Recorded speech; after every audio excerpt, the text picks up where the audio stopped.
Entering Kenmore. Doors will open on the left.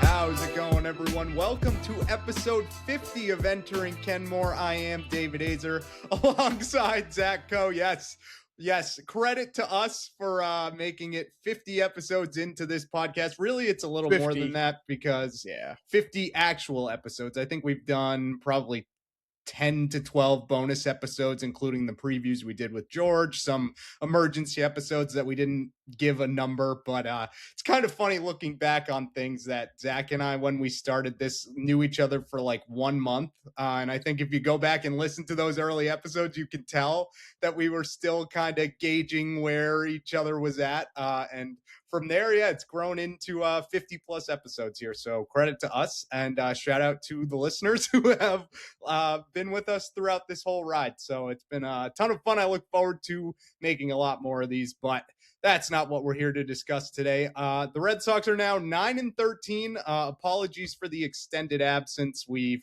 had some scheduling conflicts and everything like that, so haven't been able to jump on for a traditional episode in a little bit here. So the Red Sox are now 9-13. They just split a series with the Detroit Tigers. They won 2 games, but really coming out of the series, I don't feel great still. No. Obviously, you split against a good team. You showed some signs, but all in all, I think you put up a total of 12 runs in 4 games, and 8 of those came in the finale. So I'm still not feeling great about the trajectory of this team. Where are you at, Zach? Well, first of all, 50 episodes. The love child of us shooting the shit in KJ and Lions during one of your first shifts, the Entering Kenmore podcast, formerly podcast to be named later, in which we settled on, I think this was the very first name that we tossed out and then didn't settle on one once we started, but scheduling issues. This isn't either of our, we don't make any money off of this, so, but that can change. If you are listening, want to pay us to make this here great podcast, we are available. But this team is not good. It's there's not one single thing that you can point to and say this team stinks, but they do blank well. Not one. It was supposed to be pitching and defense, but the pitching hasn't been great, not great. And it's just, there isn't one thing that they excel at, and that is a big, big problem. I'm with you. It feels different from other Red Sox teams because, like you said, I think there were bright spots in years past, even if it was a down season. This year, you're 9-13.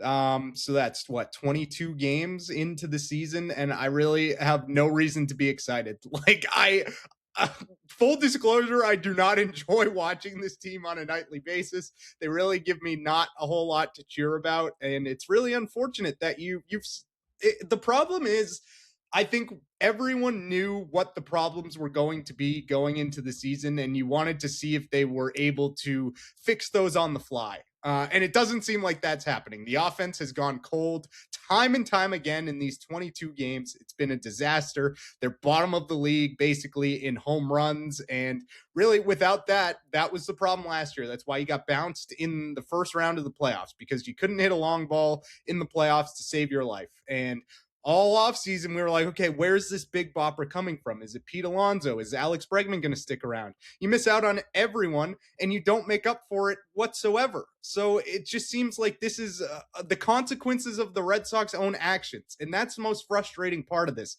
is the path was there. You had Rafael Devers, you had Alex Bregman, and I know we keep going back to that, but that's really where all this spiraled, because you felt great about your contention window with those 2 guys. And they should have been mainstays in this lineup for years to come.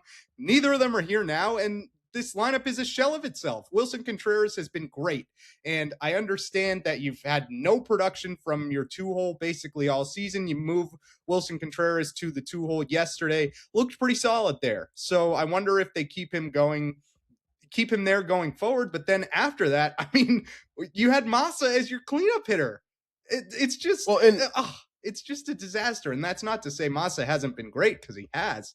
But, oh, my God, it's just, you don't have a spot for Massa on every night. Like, someone, a good major league productive player is getting a night off every single night because of the roster construction that you created. That is the most annoying part of this season, I would say. Yeah, and it's just like you said, all of these issues are ones that everybody saw coming. Literally every single person said, like, okay, well, where's the power going to come from? And the fact of the matter is, it's not coming from anywhere. Wilyer Abreu was great for the first 10 games of the season. And then, since then, in his last 11 games played, he's hitting 195 with a 493 OPS. Like, Wilson Contreras, like, you can count on one hand the amount of things that have gone right for this Red Sox team so far this year. Wilson Contreras, Connolly early, and I'll still put Wilyer Abreu just because of how good he was to start the season, and then Masataka Yoshida. Like, It's that's shocking. Like, I don't know. And what's, to me, I have already seen enough in 22 games to say that this should be Craig Breslow's last year running this team, because you said it, and I said it on the Arcand show last Wednesday, where 1 year ago we had Alex Bregman, Rafael Devers, the number 3 farm system in baseball. The contention window was just opening. And now you enter the 2026 season with neither Alex Bregman nor Rafael Devers, the number 14 farm system in baseball, and one of the worst offenses in baseball. It just doesn't, and there's one person to blame for all of that. Just the one. And that's Craig Breslow. The moves that he made, and he said I forget let me get the exact quote here, but he talked about making rash decisions that wind up hurting you in the long run. And I know exactly where I can find it Elon, just quick aside, because during the Red Sox game yesterday, Twitter broke and I was trying to bitch about, I do want to touch on Jarren Duran's playing time, but I was trying to bitch about pinch hitting IKF for Jarren Duran, and Twitter was down and we couldn't even post the Garrett Whitlock meme. It came late, yeah. It Yeah, automatically posted after Twitter fixed itself. Yeah, just an absolute abomination. Where the hell is it? It's in my DMs. But essentially the Breslow quote is like, you want to avoid making rash decisions. Here it is. I think decisions made at the height of emotion are generally bad decisions. We want to think about, is there anything here that we're missing? Are there underlying trends that lead us to believe that, hey, maybe this isn't just a small sample, and we're going to positively progress at some point here soon? I think in my role, and in Alex's role, through these types of swings, you keep things as normal and ordinary as possible. Gee, Craig, decisions made at the height of emotion are generally bad decisions. You mean like trading your best player because he hurt your feelings? No, couldn't be. No, Just interesting. It's just, and it all goes, and I'm so sick of these people that just, this is why they do these things like trade Rafael Devers, because they know that there's a faction of the fan base that is gonna eat that shit up and go, yeah, fuck this guy, fat lazy piece of shit. And that's exactly what people are doing about Rafael Devers. That is why they feel emboldened to act the way they do. And then these same people that are calling Rafael Devers a fat lazy piece of shit will be the same ones going, how are you people still going to the game? Stop showing up if you're sick of this product. It's like, it's because of people like you that they feel like they can do things like this. Because guess what? Yesterday, still banged out. Opening day, still banged out. The irony of that first homestand with sell the team chants in the top half of the 8th inning to then everybody immediately standing up in singing Sweet Caroline is unbelievable. How do you go from full-throated sell the team chants to, yes, Mr. Henry, more of the Fenway experience, Mr. Henry? Like, what? Like, I don't understand it. And it's so unbelievably, like, the path to us getting here it almost feels unbelievable. Like, these are franchise-altering moves that have set the team back, you could argue, a decade. almost a decade. This is something that has been in the works. This rebuild, retool, whatever you want to call it, has been in the works since 2019. And it finally, we were sold this bill of goods with the big three and building through the farm system and building sustainably every single year since 2019. And it finally is coming to fruition, and you piss it all away in 10 months. It's unbelievable. It feels like we're on like Impractical Jokers or something. Like it's just the series of events that has gotten us to this point where now we're just stuck in purgatory, where it finally felt like, okay, now we have a competitive roster, a contender level roster. And in the span of less than a year, we've gone from making the wild card round to taking steps forward. A lot of young guys came through last year, and you felt like you were building towards this ultimate 2026 where it's like, okay, the Red Sox will be a true contender. And the way they approach this offseason, the way that this team has looked through the first 22 games is, wow, maybe we overrated this team heavily, because I think it does help that a vast majority of the league is pretty mediocre right now. Yeah. But you're also not winning baseball games. Bad. You're worse than mediocre, dude. You're plummeting. And I understand, like, you split the series against the Tigers. That's fine. They're a good team, but you have the Yankees coming up, which we'll get to. You have the Blue Jays after that, and then the Orioles. Or maybe I have that reversed. Orioles, whatever, Blue Jays. Yeah, but all this to say, like, it's not going to get better. These are now the most important games of the young season. Now you're finally getting into your division rivals.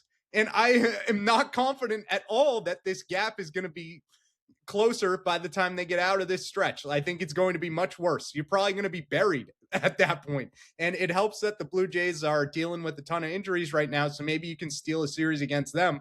But I am not at all confident in this Yankees series. I know typically it feels like the Yankees can be a get-right series for the Red Sox. They seem to play up to them. I mean, you had like the Jose Trevino game a couple years ago where they were just running all over him. It seems like they do a lot of good preparation for the Yankees, but I'm just not at all convinced you can slug your way through this, because that's what you're going to have to do. The pitching, we'll get to it, but it's scary. The matchups throughout this series do not bode well for the Red Sox at all. I'm very worried that by the time we come out of this Yankee series, Blue Jays, and then the Orioles, it's going to be a lot worse than it is now. Right now, you're only 4 games back. You feel okay about that, but I think it's going to get a lot worse. It's unfortunate that we're at this point so early into the season, and obviously guys like Zach and I are going to ride it out no matter what.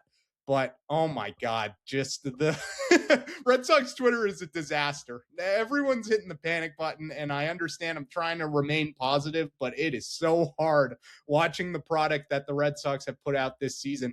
I just don't see a way out of it, and not to mention the pitching and defense. I mean, you go into this season being like, that's our philosophy, and that's fine. I think the defense has been better. They started off really bad, but the pitching, oh boy. I mean, we haven't gotten to Garrett Crochet yet, but 2 bad starts in a row. Sonny Gray is now on the shelf for at least 15 days. It's not good, man. Not good at all. It is so bleak. Everything about this roster is just a disaster right now. Yeah, and it's so frustrating because, like you said, you're a team that's built on pitching and defense, and you've committed the 7th most errors in baseball, and your starters currently have the 25th best ERA in baseball. So I just don't know what. Yeah, like I just don't know like how. Like okay, like here's how it levels itself out. Garrett Crochet isn't going to have a 7 ERA for the entire season. I feel confident in saying that. Do you feel confident in saying that Brian Bayo's going to turn things around? I don't. Like, it's just, there's nothing about anything. He'll string together a couple nice starts here and there, but as far as consistently being a, like, really good pitcher, like and Karaba said this, he's Daisuke Matsuzaka. It's a lot of traffic in, like, 4 innings of work, and you look down at the end of the day, and it's like, okay, well, that line isn't that bad, but it's also not good, and it's resulting in a super taxed bullpen. I mean, Sonny Gray going down yesterday was worst case scenario for that bullpen, because on Saturday and Sunday, they had to cover 9 of the 18 innings of baseball that you played. And we saw it with Giovanni Moran, who pitched 3 innings on Saturday, but had to come out and pitch in this Marathon Monday game because of the Gray injury. And he allowed the first 3 batters he faced to reach and gave up the lead. And I don't blame Moran for that because he's been awesome in that role.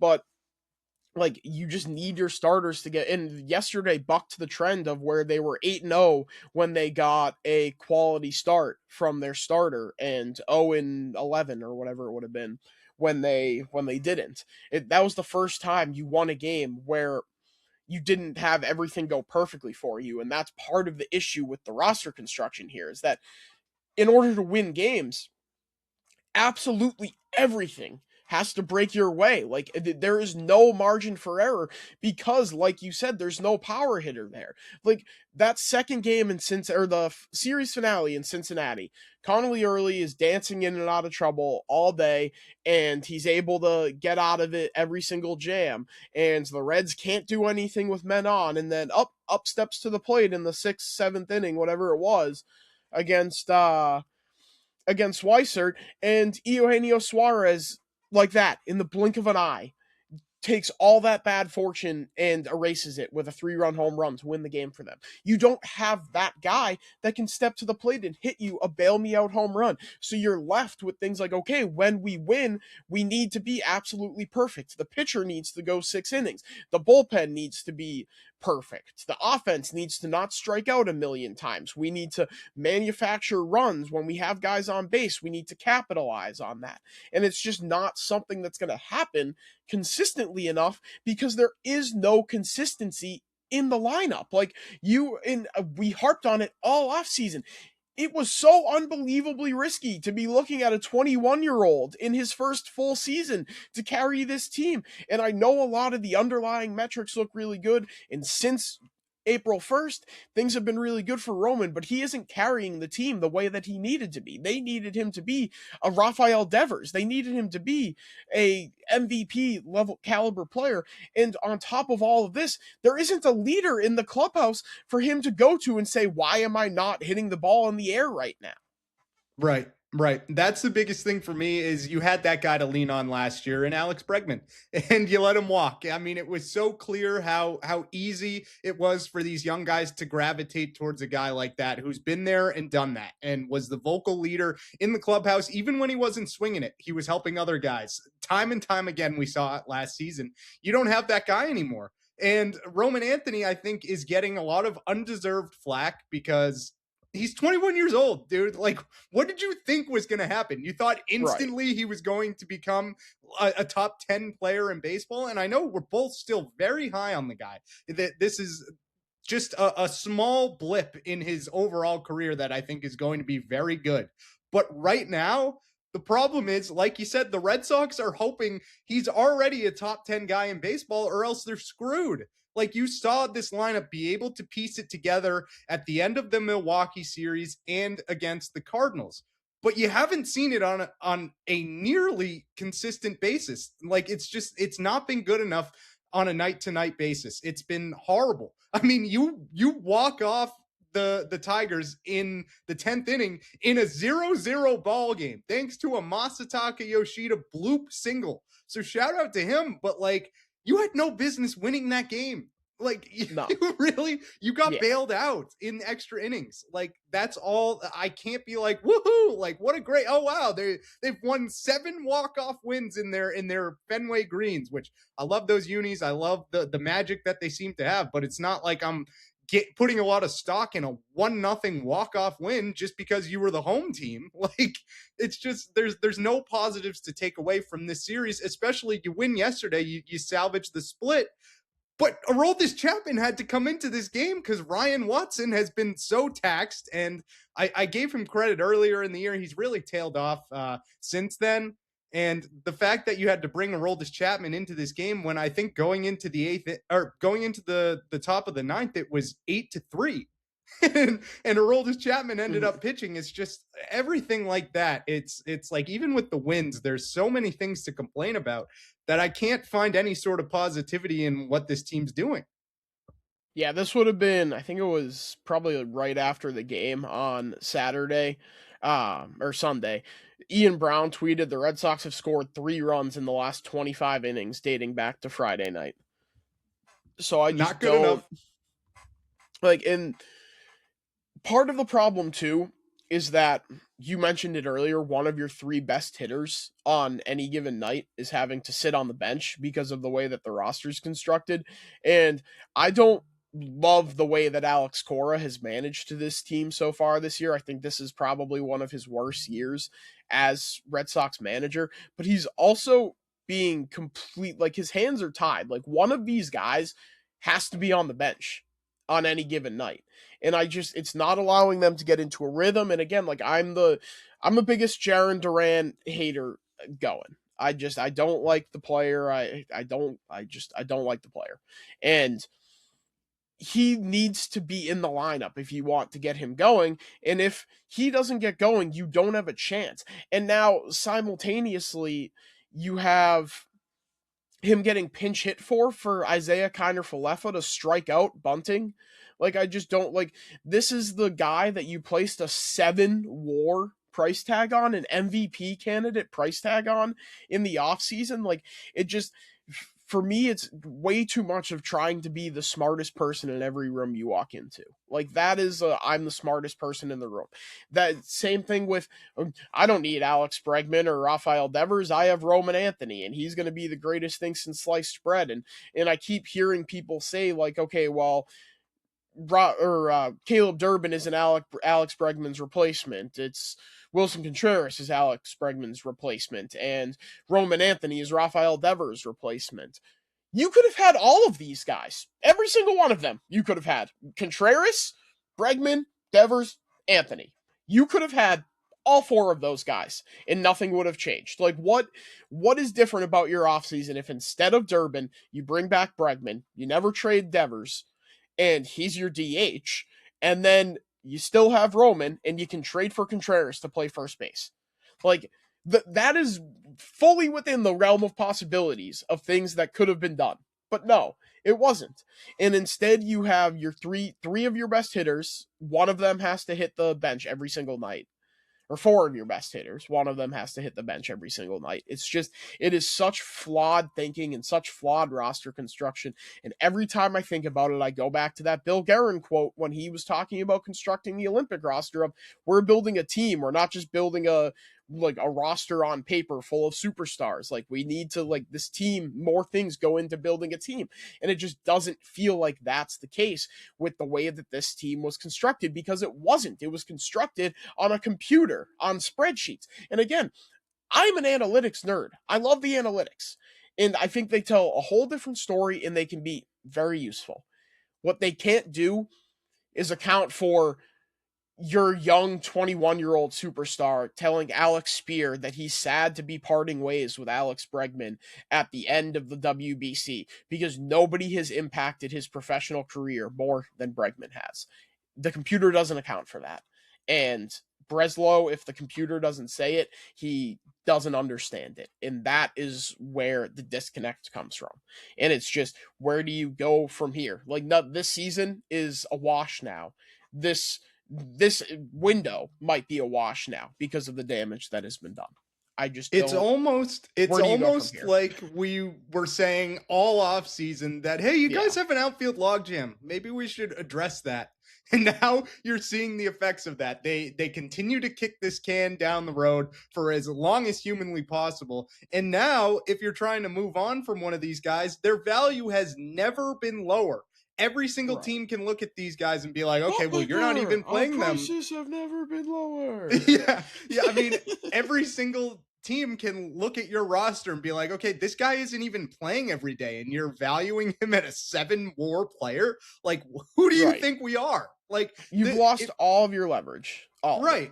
If you're trying to trade one of these guys, like, you're going to get fleeced no matter how you swing it. And that's what's going to make Craig Breslow not move on from one of these guys, because like we talked about before, he has to win every deal or he's not going to do it.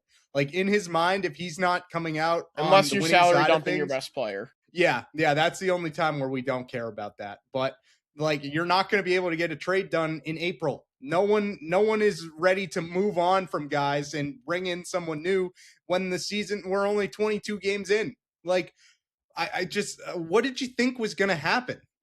And I know, like, we pretty highly rated this team. I think we both had them finishing in second place and making the playoffs. I still think there's a path where they can make the playoffs if everything goes their way. But throughout the first chunk of this season, like, there is nothing that says to me, yeah, we're headed back to the playoffs and maybe we'll go further than we did last year. Like, I don't see any world where that happens given the sample size we've seen so far. Yeah, I think I just drank the Kool-Aid too much in spring training, too. and it was excited. I was excited that we were getting baseball back and the Red Sox were going to be back. I don't think there's any chance in hell this team makes the playoffs. I just don't think the offense is good enough. Like, even that last game in Minnesota, you salvaged the final game in Minnesota, and what is it, the fourth inning, whatever inning it is, that Story hits that 3-run home run and your offense comes alive. Even then, you needed a double error from Luke Keeschel to create that entire inning. You had the bases loaded and nobody out, and the only reason you were able to put up a crooked number is because somebody made a double error, bobbled the fielding it, and then threw it away. Like, that's what created that inning, and that, just as we've seen now through 22 games, is not going to happen every single night, and especially because you continuously put yourself behind in the count. Like, this was a team that was built on putting the ball in play, and they strike out a ridiculous amount. Like, I just don't. What's up? Oh, and not to mention the ABS challenges have been such a disaster now, to the point where they're just scared to even try it.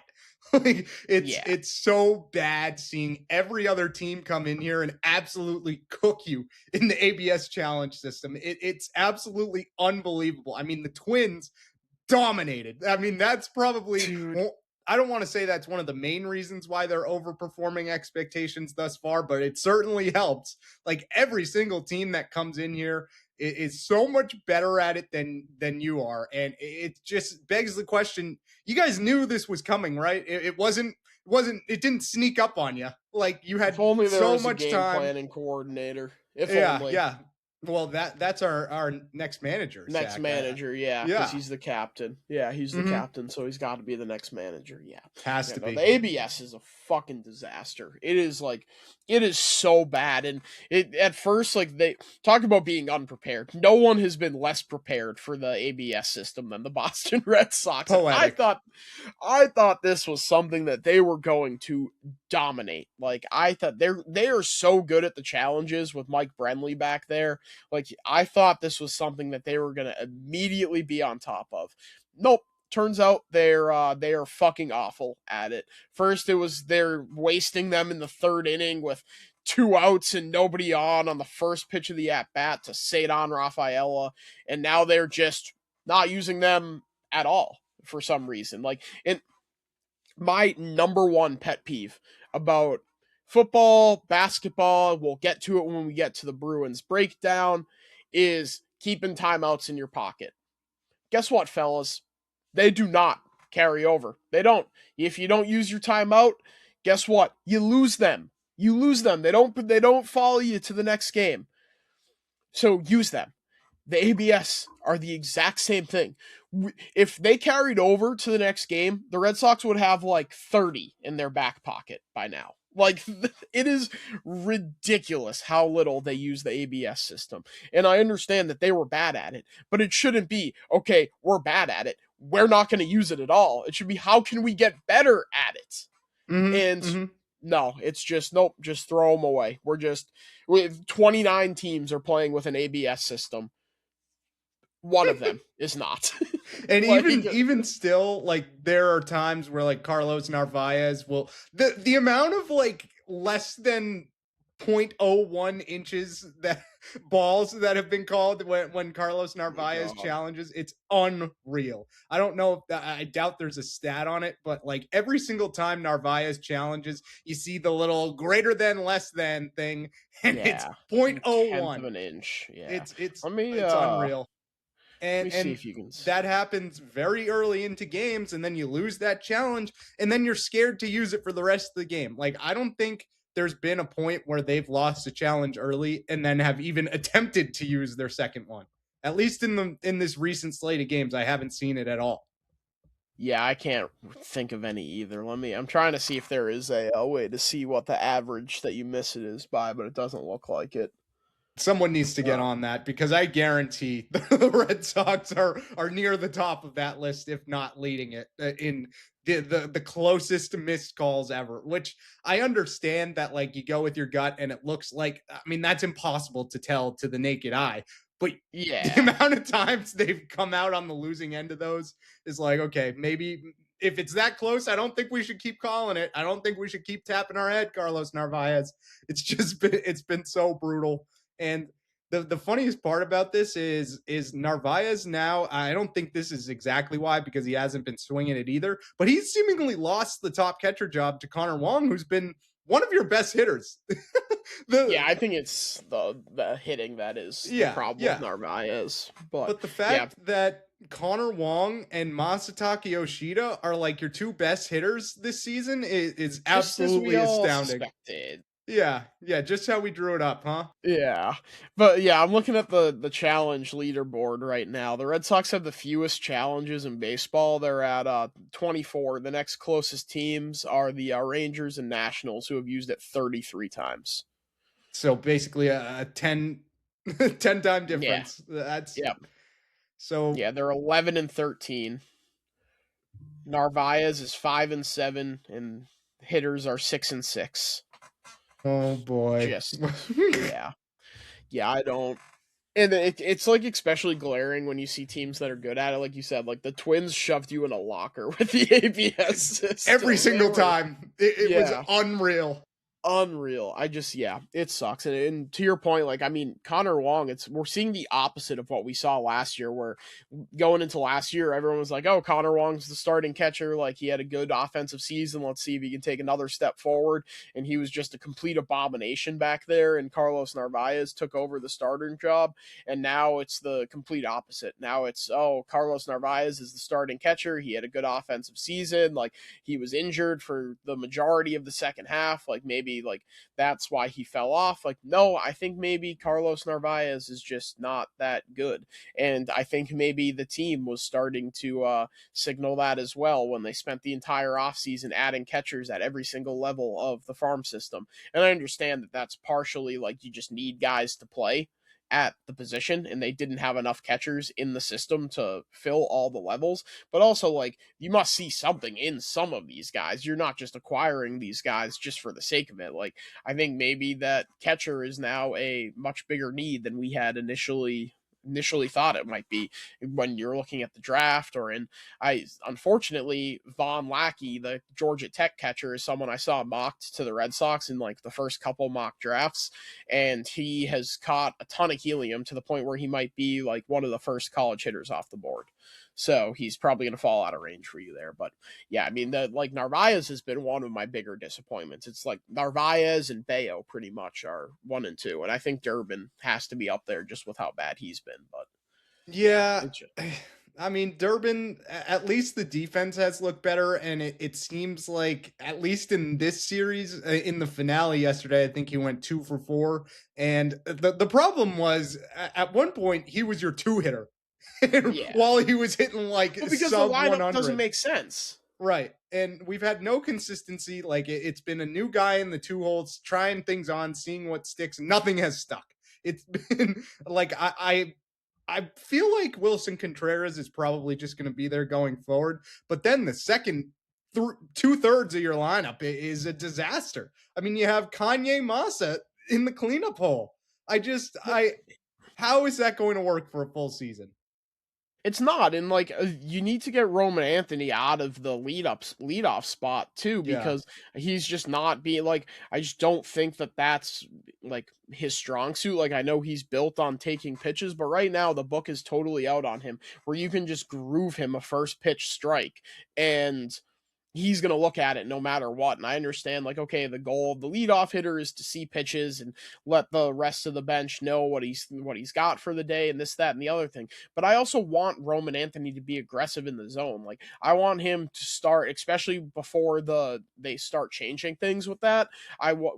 Just grooving him a first pitch strike. I want him starting to jump all over those.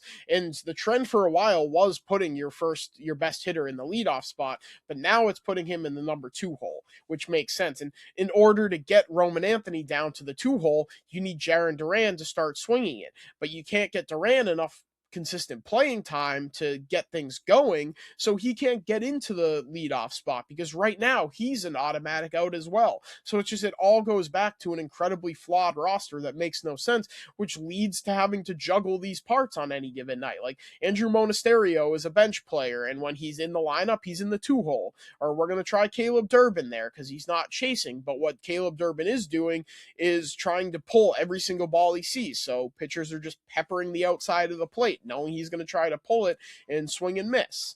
Like, it's just, they needed too many things to break right for them. And it's something that we're going to come back to a million times on this episode. And it's something that I think we're going to end up, that's going to be the storyline of this season, where it's too many things need to go perfectly for them in order to succeed, because the team was built on a spreadsheet and not built with having a team in mind. And it's just, it's an untenable situation.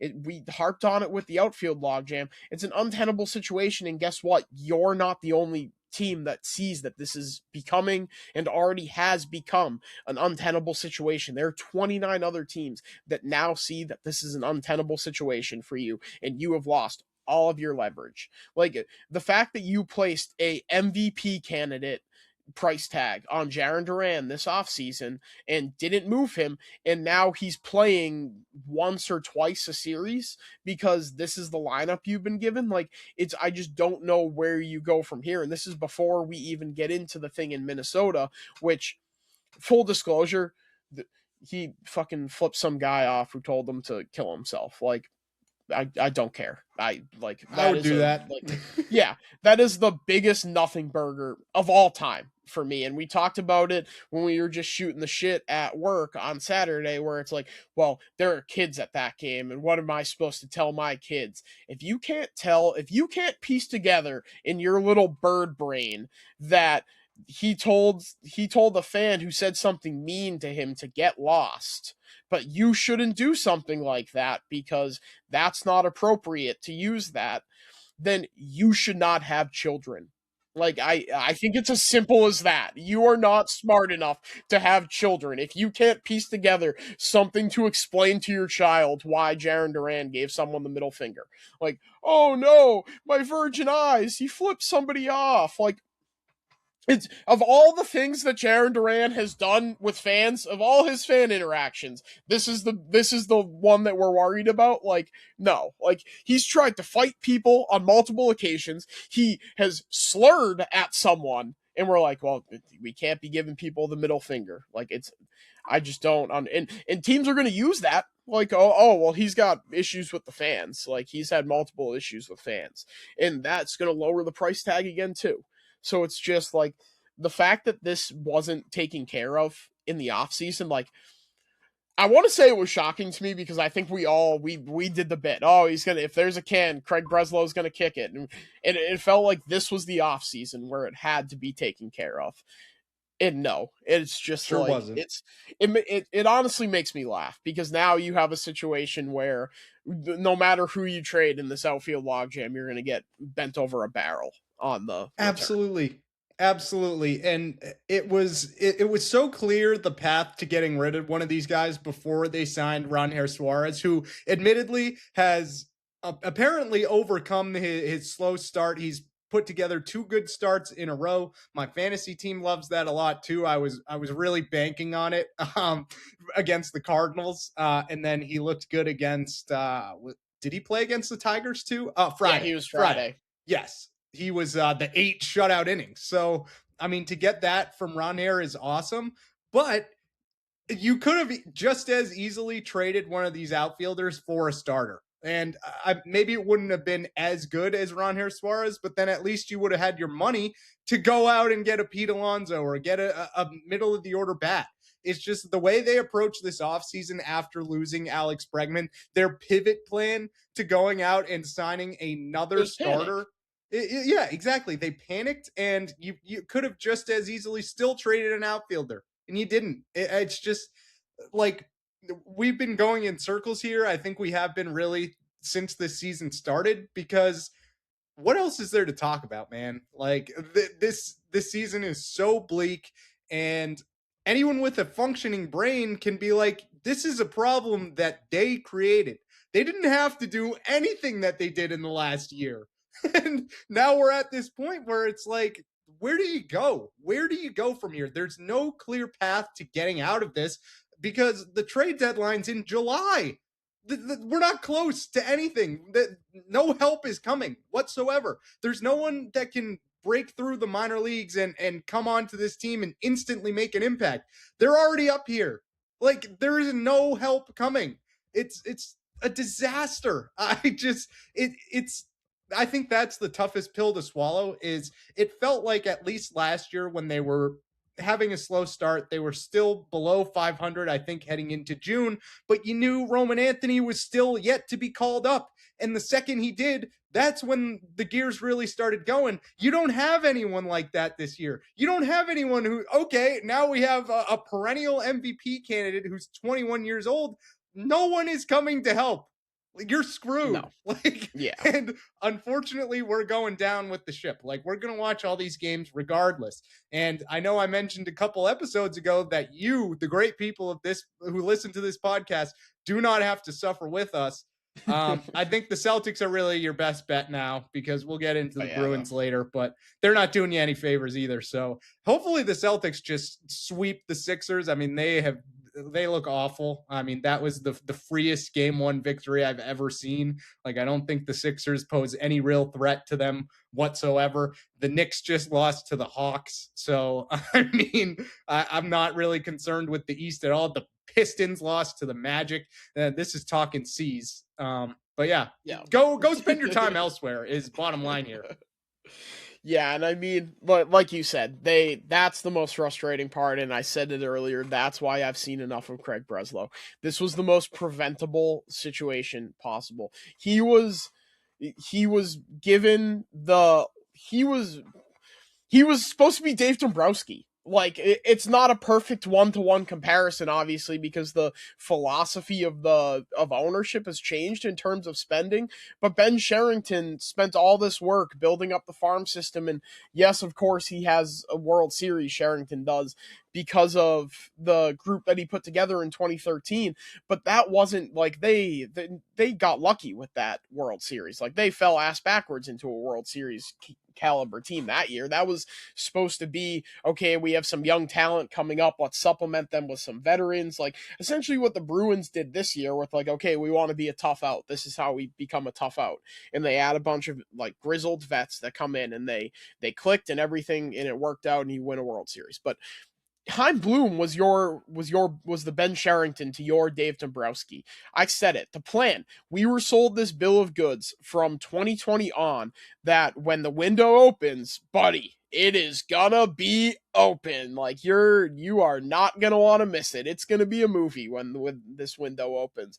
And then the window opened, and Craig Breslow said, "Oh, it's a little drafty in here," and slammed it right shut immediately. It's like, that is what is so frustrating about this. And the fact that every single one of us saw it coming, that every single person that said, where's the power going to come from? Like, oh, you're really reducing your margin of error. Breslow told us to win in the playoffs, you have to hit home runs. A disproportionate amount of runs scored in the playoffs come via the home run.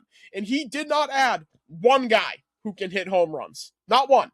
They are currently tied for dead last in baseball in home runs with 13. And ironically enough, the team you're tied with is the San Francisco Giants. That is pretty poetic, actually. And yeah, it doesn't help that Rafael Devers has been off to a very slow start. But I mean, this is nothing new to Red Sox fans. I think Giants fans are like, oh my God, can you believe we traded for Rafael Devers? Buddy, Do you remember who you traded for him? Yeah, you got 3 him out for of 4 of a those ball. guys aren't even on the Red Sox anymore. So I think you'll be okay.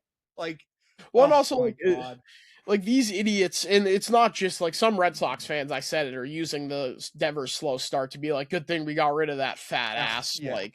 Like okay, man. Like we've seen this a gazillion times, and it always happens. Like You saw it every last single year. year, yeah. Like it's and it's especially prevalent in Latin players that play in cold weather cities. Do you remember 2009? Well, you were probably like fucking 6 years old in 2009. Yeah, you're asking a lot. So it was either 2009, it was right in that area where David Ortiz got off to like the worst start imaginable. And people were like, is this the end of the road for Big Papi? Like, is he washed? And then, oh, nope, turns out he's not. He's going to play another 7 years as one of the best players in the sport.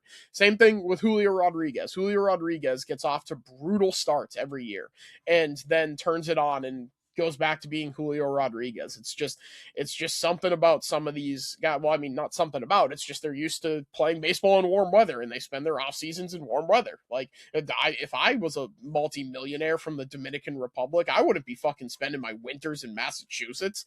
Hell Fuck no. no. Like, it's just that he's a notorious slow starter in cold weather. And when we look up at the end of the season and Rafael Devers has hit 30 home runs in one of the most pitcher-friendly parks in baseball, and the Red Sox have maybe one or two guys that are sniffing 20, then all of you people are going to feel like idiots because you victory lapped him after 22 games. And I guess the counterpoint to that would be, well, you're burying this team after 22 games, but I just don't know how you can watch any of what's happened in this game and look at any of the track record on any of these guys and say that team is going to be a playoff team. I Nope. don't. Especially when you don't have that big bopper, because like I said, with Eugenio Suarez, just like that, it erases all the problems that you had on any given day to have a guy step up and hit a bomb and you win the game. It steals wins. It quite literally changes the entire trajectory of your series. I mean, how many games this year have they lost by a one or two runs where it's like, okay, just having one guy up here for a big swing would change the trajectory. Like, and Garrett Crochet said part of this saying the other day, like, oh, well, we're not going to miss the playoffs in April. Sure, you're not going to miss the playoffs in April, but you could make the playoffs in April. Like, I do believe that. Like, I don't think that you're going to miss the playoffs because of a slow start, but I think you could make the playoffs. It's similar to the thing with Hagens. Like, it sucks. And I guess I don't even know if I have anything else on this team now. I don't think I do. There is the age-old saying where like basically every team wins 60 games, loses 60 games, and that other 42 is what decides things. Yeah. I don't see those other 42 games going the Red Sox way. Like it's such a mess. It's just I understand that we're complaining, we're negative Nellies, but like take a look at this roster. Take a look at every single box score up to this point and tell me that this is a playoff team. You can't do it with a straight face because it's just, there's no path towards it right now. And I know we're going in circles. It seemed like this has kind of been the talking point for every episode we've done throughout the season so far. Unfortunately, I don't see that changing. Like, No. We're going to come on here every single time and be like, we told them, like, we knew this was going to happen, and the supposed smartest people in the room who are running this organization can't even come to terms with the fact that they built a flawed roster. No, yeah, and this was on Sunday. The 10th time this season, the Red Sox have struck out 10 or more times in 21 games. They are 1-9 in those games. 1-9 when you strike out 10 or more times. And I'm going to work on a piece where expanding on something Cora said. I haven't done any of the research for it yet, but he said when we walk, we have success, which feels true. It was true yesterday. It was true in that one win where you struck out 10 or more times against Jacob Mizorowski. That entire rally was started because he lost command of the zone and you were able to capitalize on some walks. So I'm going to expand upon that, but it's just, this is not a team that can strike out 10 or more times and expect to win games because you can't slug your way out of it. Like, it's just being able to slug your way out of problems is such a major benefit for teams. And it's just not like Aaron Judge and Ben Rice right now are both hitting like 230 .230 on the season, both of them. But they have 17 home runs combined. Those two guys have hit more home runs than you have as an entire team. Like, it makes life so much easier. And to having Craig have said that, like, he's going to look back if he ever gets wind of what I say, he's going to look back at that quote and be like, why did I ever say that? Because I'm going to harp on that quote for every single day for the rest of the year, that he said runs are disproportionately scored via home run in the playoffs, because that's all you needed to know. And he just completely ignored that. Like, and why even it's say frustrating. Right. Okay, well, he didn't know that he was going to strike out on Pete Alonso or Alex Bregman or this, that. Okay, well, if he didn't know that he was going to strike out on Pete Alonso, then he didn't know that he was going to offer him pennies on the dollar, because that reported deal to Alonso of $3.75 was absolutely laughable. Like, the fact that that's what they thought was going to get it done, then they need to take their entire their entire front office and just crumble it up into a ball nice and tight and throw it into the trash. That's what they need to do. Because the fact that they're just not operating in reality, if that's the case. Yeah, but no one's taking that job. Like, that's why I think he has more job security than anyone. Did you see that clip going around 2 weeks ago or something? Red Sox Stats initially tweeted it. But let me see if I can find it real quick. And it was Breslow at one of the press conferences talking about optimizing players for something. Here it is. Radio. So that kind of the idea of deploying our players in a way that maximizes positive outcomes by creating the most favorable matchups that we can is a term, that I would call optimization. And I think that's synthesizing analytical information. It's synthesizing the real-time feedback that we would be getting from our players and our coaches who are interacting with each other every single day to ensure that we're doing that and making sure that we're not leaving wins on the table. Buzzword, synthesizing. Buzzword. Was that a 2 times speed? No. Oh, was it? Like, it might. Dude, it felt like he was talking really fast. No, that was just 1x. Yeah, he used the word synthesizing twice. So if they move on from Breslow and the move isn't just to bump Cora up, they should play that exact clip in every single. They should send it to every single person they want to interview and go, come on, you wanted us to keep this guy? Like, I think that there's a chance that, like, obviously this is not looking like it's going to be a desirable job because it wasn't when they hired Breslow. I think that this could become such a train wreck that they, like, almost have no choice, and people around baseball will see that. Like, I think with Heim got railroaded. I think that, like, that much is clear now. Like, Heim was brought in to do a job, and he did that job very successfully because he handed Craig Breslow the keys to a team that was on the cusp of having their window open. And Breslow, like I said, he took the window and said it's too drafty, slammed it shut. It's just, like, I think that this is such a poor job that Breslow has done that people around the league will see that and go, yeah, they really didn't have any choice. Like, it felt like with Heim, like, people around the league looked at it and said, like, well, what else did you want him to do? You wanted him to come in and rebuild your farm system, and now that he's done that, you tossed him to the side like he was trash. Like, I think this is going to be a different situation. Okay, follow-up question. Do you think the Red Sox would have been better off if they just kept Chaim Bloom throughout this whole thing? Like, absolutely. Absolutely. This is the guy Chaim had a similar problem at the deadline where he wasn't decisive enough, and he crashed and burned at the deadline. But Breslow also does that. It also doesn't have a clue what he's doing with every other move. And my problem is, I mean, this was Chaim Bloom's brainchild, and you didn't even let him see it blossom, Yeah. Like, and I will say, at least in the 2021 trade deadline, he went out and got Kyle Schwarber. Like, Breslow has not done anything remotely close to that. Like I think No, yeah. if you were still being run by Heim Bloom last year, I think you probably would have had a way better deadline. Like because he did recognize that okay, that 2021 team was worth investing in. I think he would have saw the same things in 2025, and maybe you're better off at that point. I mean, it's obviously it's there's not really a point in thinking about what could have been if he was still here, but Right. just Well, the and way they've done everything is so it's so annoying.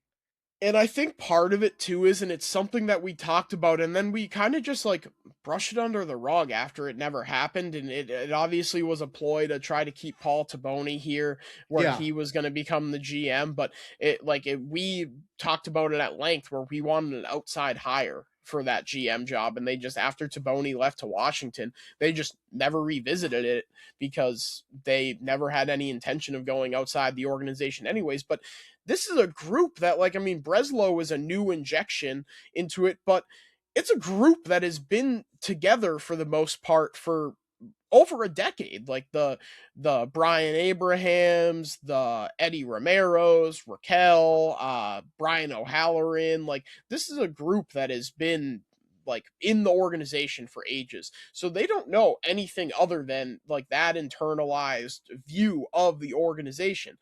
If they just brought in a GM that has an outside perspective, maybe that completely changes the way things operate, but they're not. They're so stuck within this echo chamber, geez, of whatever it is that they think they're doing, that they can't even see, like, okay, like, what if this doesn't work? Like, this is what people outside of the Red Sox organization are thinking of what you're doing. Like, there isn't any room for new ideas to come in because they're so locked into this circle of people that have been there for over a decade.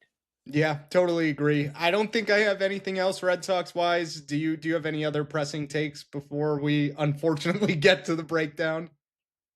Pitching depth has taken a big hit recently. We've got Cutter Crawford returned from his rehab assignment with elbow soreness. They said they didn't think that it was anything super serious, but at first he wasn't going to need imaging and was only going to be down a week. Now they still don't think it's that serious, but he needs imaging and has been down for more than a week. That's Patrick good. Sandoval can't find the strike zone, and he was returned with bicep tightness. He's back in Boston now after 2 rehab appearances. Tyler Uberstein went down in AAA with shoulder soreness, and he's on their injured list now. Obviously, Johan Oviedo is on the 60-day. So just like that, now your major league pitching depth is down to Peyton Tolley, and that's about it. Not to mention Sonny Gray is also on the shelf. Yeah. So now you're talking about having a really depleted Woo Sox rotation with somebody with what 3-4 of your major league starters potentially on the shelf, and it's just it happens. Like, it's unbelievable how often it happens. It happened last year with this team, and they traded Quinn Priester and then needed him. And then they trade Kyle Harrison, and Caleb Durbin has sucked, and now the pitching depth is completely evaporated again. It really is something. It's like whoever has the Craig Breslow, what do you like, the little like voodoo doll things? But yeah, whoever has one of those, can you stop? It's hurting more than just him. Like, that's where I'm at. Like, oh my God.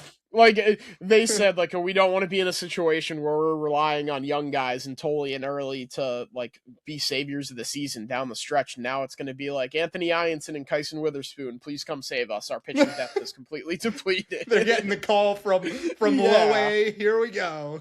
Yeah, it's like, oh my God, it's unbelievable. But yeah, Garrett Crochet, he looked really good for the middle 3 innings and really bad for the first and last inning of his outing. I think he's trending in the right direction. It seems like he's trending in the right direction. He did an almost 10-minute press conference after his start on Sunday, which was awesome. He answered every single question that the reporters had. I think Cotillo said that he's the most transparent player that they've had, like, since he's been on the beat, or like in the entire Cora era, including 2018. So yeah, good to see that. Like when we talk, I guess we haven't even mentioned a potential leadership void. We kind of talked about the absence of Bregman in terms of Roman Anthony's development, but it just doesn't seem like there's a guy that can step up. And it's something that Cora talked about when he was on EEI Afternoons a couple weeks ago, where it's like, yeah, like we have guys that can step up and be leaders. It's just like, if you're Trevor Story, how do you step up and be a leader when you're fighting it yourself? If you're Jaron Duran, how do you do that? Like Garrett Crochet, it seems like, yeah, like things aren't going well for him right now, but he's at least trying to step up and be that guy, which is at least encouraging to see. Like he's willing to sit down with the media and take 10 minutes of questions. And I listened to the entire thing. Like by the end of that presser, he sounded like a broken man. Like he was so beaten down at the ends, but it's just like he's willing to go out there and be accountable. And it just doesn't seem like they have that anymore without Bregman. No, totally agree. And maybe Crochet is that guy. I think it looked like it was going to be Wilson Contreras after the Brewers series, where obviously we talked about it back then, but when he got the spark going after getting hit by Brandon Woodruff, it felt like, okay, this guy has tried to light a fire under the rest of the team's asses. And I guess that really hasn't come to fruition, because since then it's been more of the same, lack of consistency, mediocreness. Like it's just all of the bad things have come back. So I don't know where that leadership comes from, because at this point, it's like, shouldn't we start to be like being able to see who that guy is? And there's really been no indication of anyone stepping into that role. And I don't think you're going far if you don't have that guy. And I don't see where he's coming from now. It's because you built this team on a spreadsheet, and spreadsheets don't account for where the leadership is going to come from. It's exactly what I said when talking about Anthony and Bregman. It accounts for, okay, Bregman is 30 whatever years old. You can like reasonably think he's going to decline. And Caleb Durbin is a comparable defender, and he's however many years younger. And if he can develop into an Alex Bregman type production, then we'll be better off in the long term. But it doesn't account for, nobody has helped me more in my professional career than Alex Bregman. And that is a real life quote from your best player. And it was him lamenting the fact that they were going to have to go their separate ways and return to their separate teams now. And it's not something that they accounted for. And I don't know if they're sitting back there going, oh, fuck, like, how did we not account for this? Like, or they just like truly believe that what they did was the right decision. But especially if all the reporting is true, that it came down to a no trade clause on a contract that would have been unmovable anyways. Like, it just seems like such a stupid, ridiculous thing to hold up potentially your entire franchise on. Like, it's so simple to just give the guy a no trade clause. Like, it's not like it was more money. Like, what harm is it doing to give this guy a no trade clause? And if you're Bregman, and we talked about it at the time, obviously you want one, because you just saw this team trade a guy who's been there a hell of a lot longer than you for a bucket of balls the second they felt like they could, and sell it to the fans. And it's not like those guys grow on trees. Like, it's not going to be easy to find another one. Yeah, I mean, you had it in 2018. I would say JD Martinez was probably the leader of that team. Well, and similarly, obviously David Ortiz. Mm-hmm. Similarly, that team was in the exact same spot in 2017, where they were completely devoid of a leader in the absence of David Ortiz.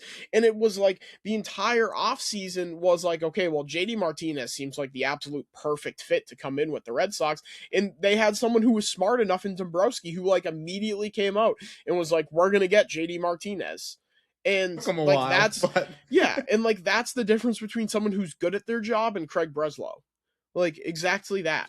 Like, you had that guy 2 off seasons in a row, and you landed him the first time when he didn't have a market big enough. But then after that first off season, where everyone saw the impact that he had on these young guys, you should have known that this was going to happen. Like, it's ridiculous. 2 off seasons in a row, you land him once, and after the fact that it was after seeing the impact that he has in your own clubhouse, you don't see that to bring him back, is even more staggering, and leads me to believe even more that they, in the words of our president, T-Dog, they don't know what the fuck they're doing. Yep.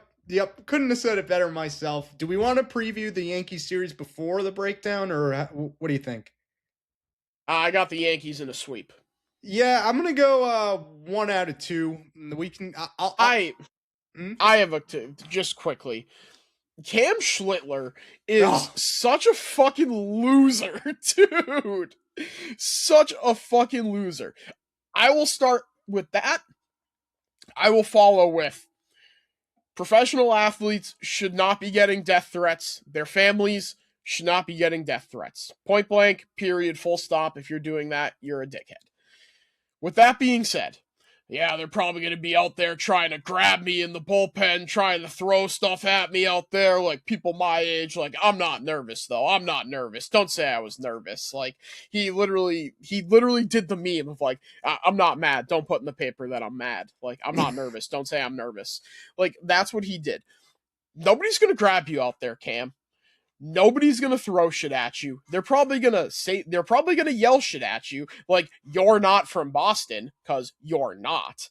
But nobody is gonna be grabbing you, throwing shit at you. In fact, leave that to your own fans at Yankee Stadium, who tried to break Mookie Betts' arm in the World Series by grabbing him up on that wall.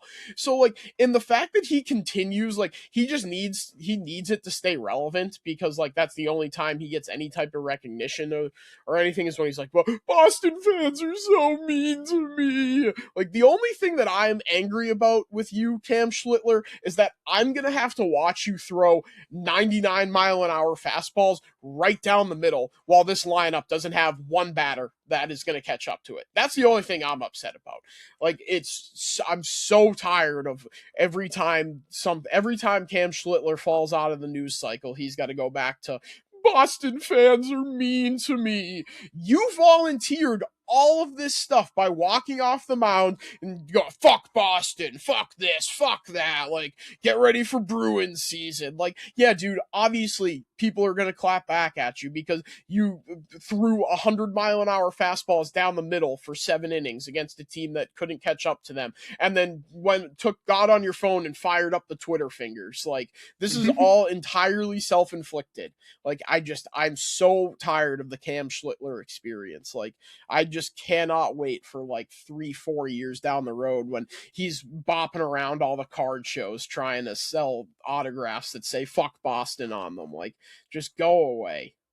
The funniest part about this to me is last year, Hunter Dobbins quite literally said, like, I would rather die than play for the Yankees. And everybody was like, whoa, you can't say stuff like that. And then and then the second that people are like clapping back at Cam Schlittler, there's a very big difference between clapping back and like sending death threats to your family. Yeah. Like, anyone who's doing that, like, check yourself. Like, what possesses you to even think about doing that? Like, but yeah, this guy is an L7 weenie. Like, unfortunately, he's pitching on my birthday on Thursday against Brian Bayo, so I might just protect my peace that day and just not watch at all, because that's going to be disastrous when he strikes out 27 straight. But yeah, I mean, we can go through the pitching matchups real quick. So tonight, Tuesday, it's Connolly Early versus Luis Gil. That's where I think they'll probably get the win. Wednesday, Ronher Suarez versus Max Fried. Could be a good pitcher's duel, but I'm gonna go Yankees in that one. And then, like I said, Brian Bayo versus Cam Schlittler on Thursday. Schlittler may break the all-time strikeouts record in that one. It's going to be probably a 1-2, and we're going to come out of this series saying the same things we've said for now an hour and 8 minutes in this episode. Like, I just don't. There's no path out of this. Unfortunately, it doesn't get better when we get to the Bruins breakdown here either.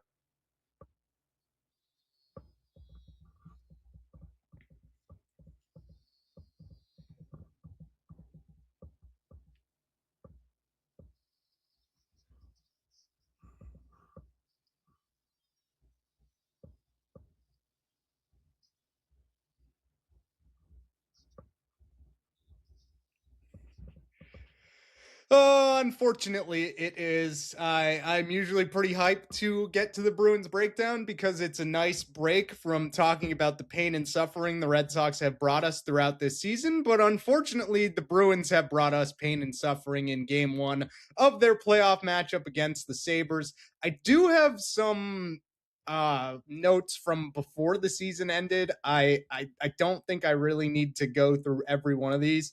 But there is a couple funny ones that I can get to real fast here. Geeky learned how to score again, thank goodness. Let's see. Bruins collapsing before my very eyes. Never mind. Playoff berth. We're so up. And finally, Henry Yokiharu can't be stopped. Number 2 on the year. Higgins gets the assist as well. I think that was in the Devils game. That was a nice end to the season. They won, I believe, 4-0, and then set up the opening round playoff matchup against the Sabres. The Sabres' first playoff game in 15 years? I think it was 2011 was the last one.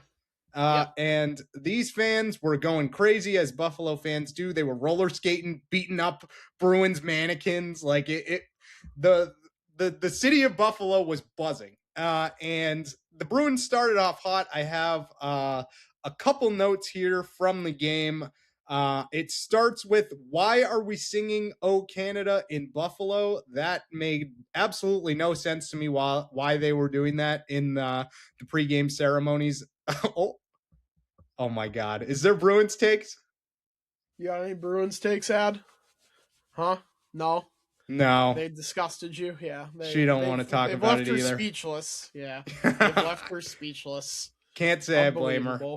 No, let's see here. Okay. So this next one. So basically a 40-goal season for Morgan Geeky. Love to see it. He scored the first goal of the game to make it 1-0 for a majority of the game until we got to the third period. A couple more notes before then. Who the fuck is Samuelson and why is he hitting Marat Huznadinov? I don't care for that guy. Don't know his first name, but he's a loser. Let's see. Don't care for this Zucker guy either. Don't know his first name either. Elias Lindholm had that goal on a silver platter, but I'll take it. Basically was just served right to him, and he went 5-hole to put the Bruins up 2-0 early into the third period. It was all downhill from there. Embarrassing collapse. They better win this game. That was when it was 2-2 with like 5 minutes left to go, and they promptly choked and lost. Ultimately, it was 4-3. The Bruins scored with like 15 seconds left, but at that point...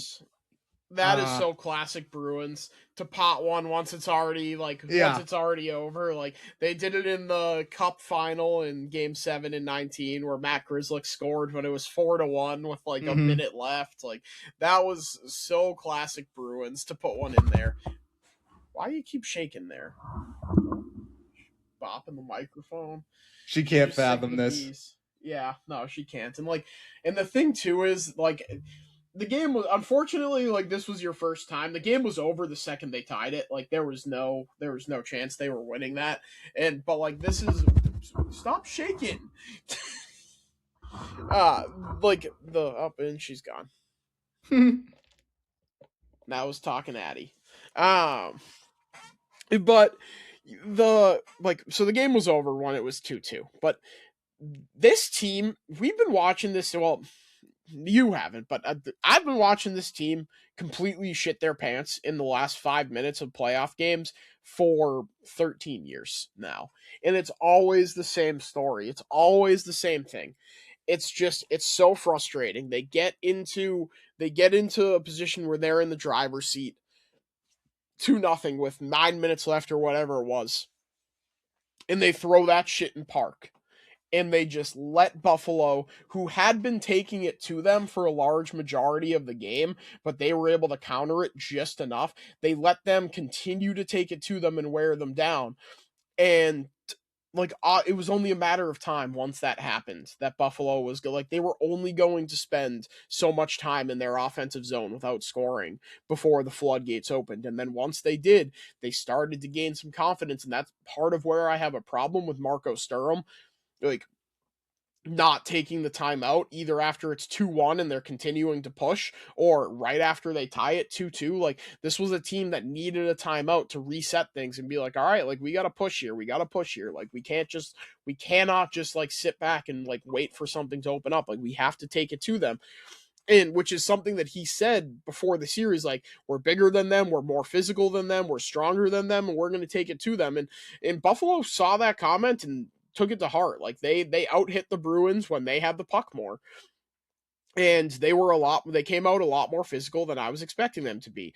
But, like, also in the same breath, if you're Andrew Peeke, you cannot be getting fucking dummied by Alex Tuck like that. Like, No. just so incredibly weak on the puck there to lose it, and then that allows the game tying goal.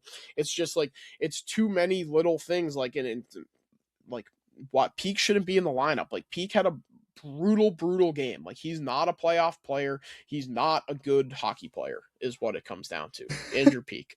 It's just like, it's frustrating, like I said.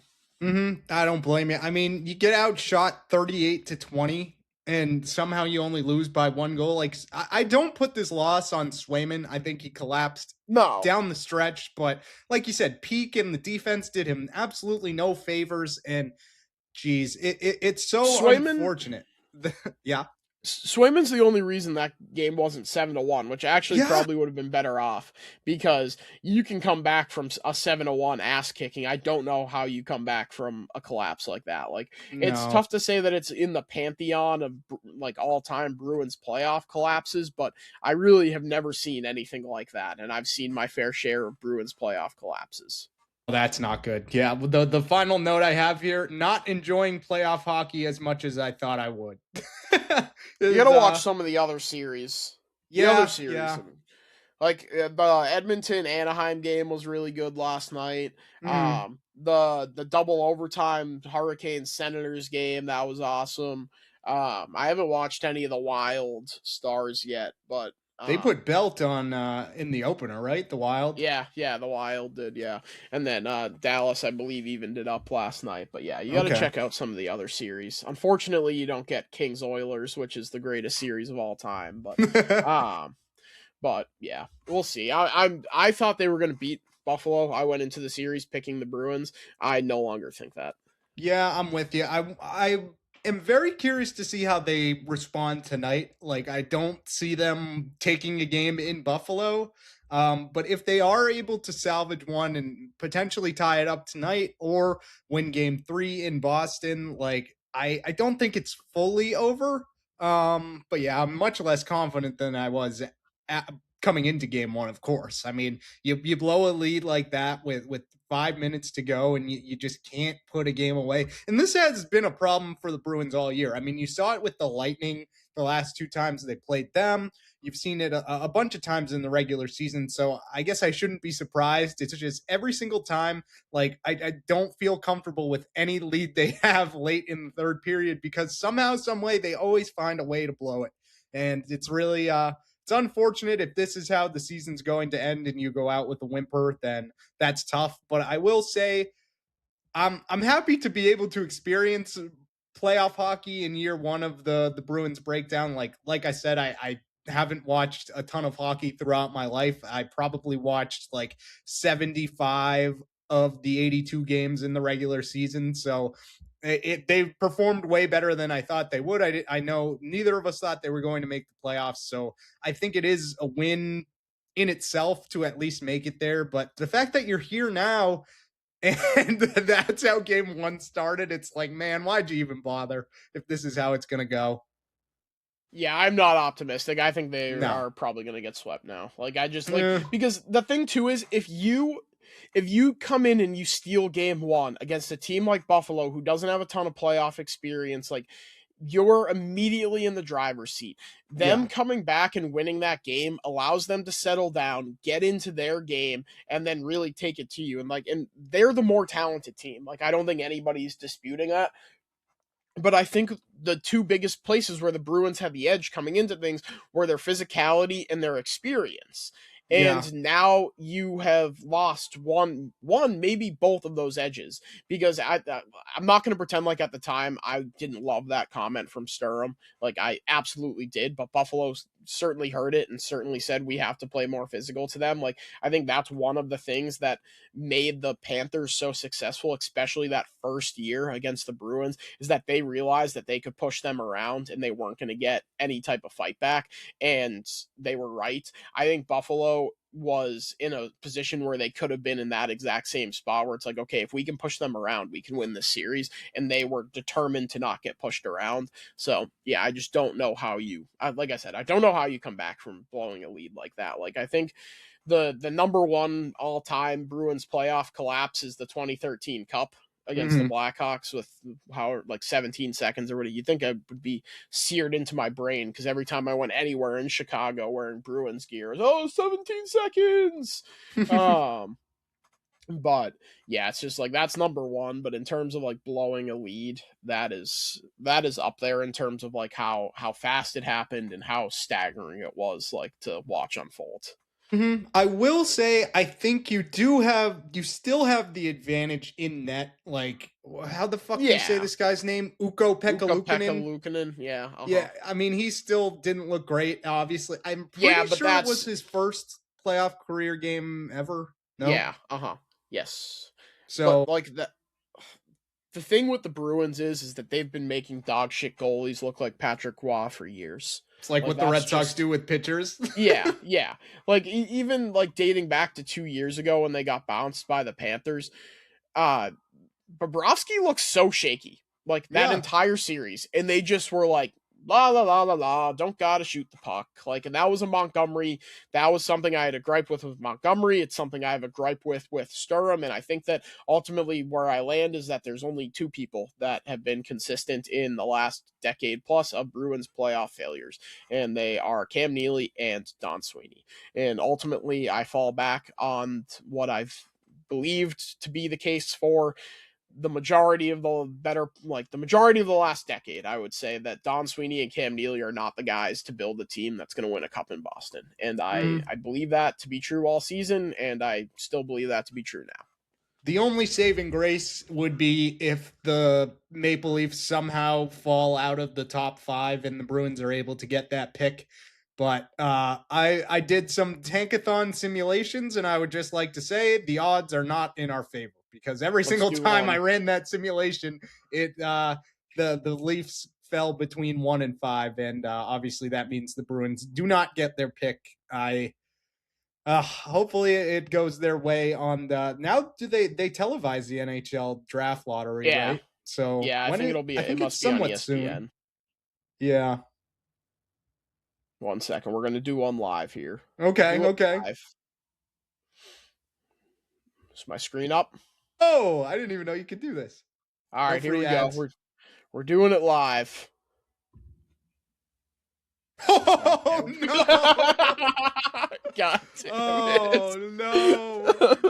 For those who are listening on the audio version of things, Zach just did a NHL draft lottery simulation on Tankathon, and the Toronto Maple Leafs ended up with the first pick. So I don't think that bodes well. That is unbelievable. That is hilarious. That is an all-time. Put that one in the entering Kenmore Hall of Fame, all-time moments. Doing exactly one tankathon simulation, and they get McKenna. I told you. Something in this algorithm's wrong. That is awesome. Yeah. Oh, well, that seems like as good a place as any to end it. Yeah, any final thoughts? That's not a microcosm of the entire episode, both Bruins and Red Sox talk. That is... I don't know what is. Jesus. All right. I got nothing. Final thoughts. I hate Cam Schlittler. I hate the Red Sox. I hate the Bruins.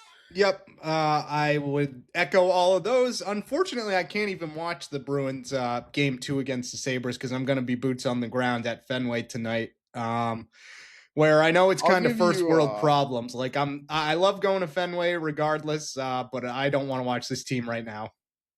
Yeah, I mean, I'll be there as well, up in the booth, Spanish radio, but I will have the Bruins on my television. So that much I can tell you for free. Yes. So we'll be keeping track of everything Bruins related. I hope we have a couple more breakdowns to get to before the end of the season, which I guess means end of the breakdown until like free agency draft stuff comes up. But as always, we appreciate you guys sticking with us through thick and thin, whether that be the Red Sox or the Bruins breaking our hearts. we will remain with you throughout, whether things improve or whether they don't. And as always, thanks so much for listening. We'll check in with you guys again next time.